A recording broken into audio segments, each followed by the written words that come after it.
Now, did you go to any of Joel's shows early on? Did you ever go to any of the TV I went to events? one, actually, at the Civic Center, and I remember Abdul the Butcher chasing me around, and I was such a mark and didn't understand anything. I was running, and like a pussy, I hid behind some girl. Like, who does that? I was going to, like, sacrifice this young girl to, like, Abdul the Butcher.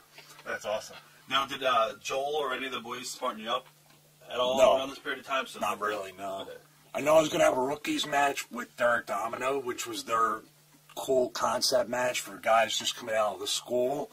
And I remember listening to that wrestling radio show in Philly. Yeah. And they announced, like, out of the blue that they were closing, and I was just like, wow. That was the Buddy Rogers show that he was going to do, I think, with Buddy Rogers and Landell and all that. Yeah, absolutely.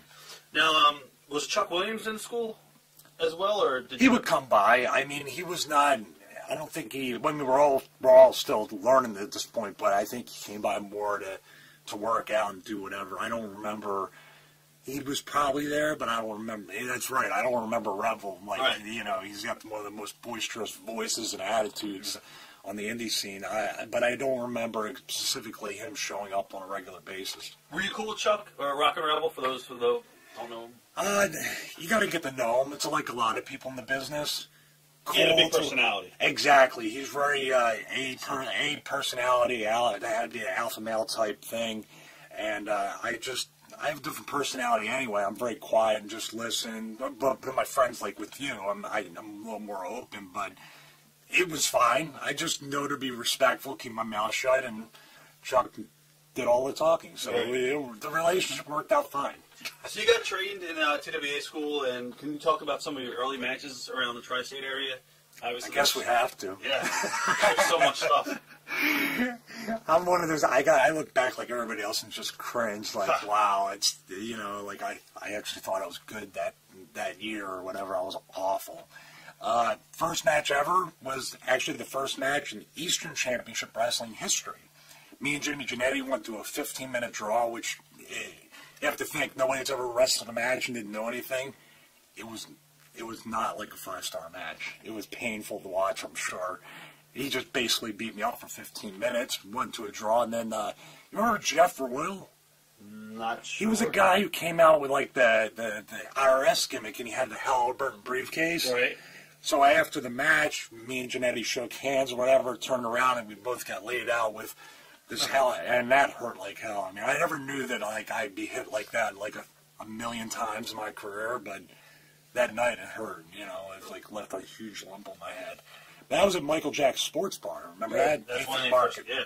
I actually never got to go to any of those early ECW shows at all, or Eastern Championship Wrestling. It was funny because I worked that match with Giannetti, and I think I worked one more time after that. I'm not sure. They only did like a handful of Michael Jack shows, did the TVs, then they moved to the college, Cabrini College. Cabrini College was the first TV taping in '93. Exactly. But they tried to do it at Michael Jack's, I think, once.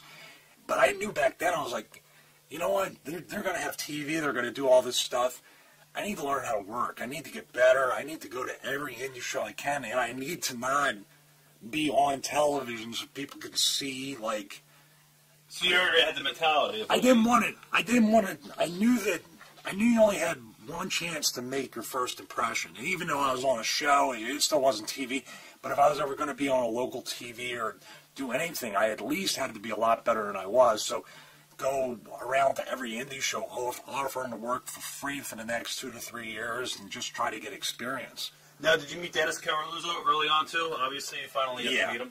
Yeah, I mean, if you want to back up a little bit, I went to Larry Sharpe's Monster Factory, which was the de facto wrestling school to go to back then. Right. It was the best wrestling school in the area.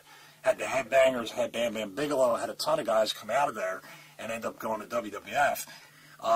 He told me, and he doesn't remember, that I would never, ever make it in the business. I should just give it up. I was just, I was going to get eaten alive, and I wouldn't have the mental or emotion. Whatever he did, he just kept, he went on for like a good 4 or 5 minutes about why I, wouldn't make it. Right. And that's actually the birth of I'll show you, you'll see. That's when I started saying, fine, I'll show you, you'll see. Wow.